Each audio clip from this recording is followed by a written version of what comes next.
स्वागत है आप सबका आपके अपने channel chalk and duster academy में।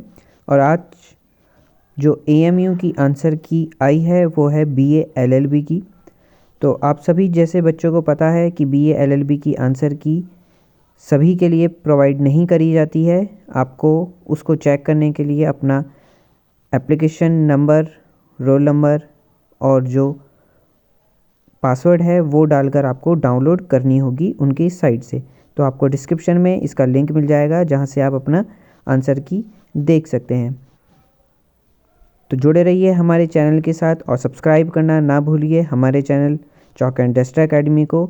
इसी तरह की वीडियोस देखते रहने के लिए हमारे साथ जुड़े रहिए। Thanks for watching this video.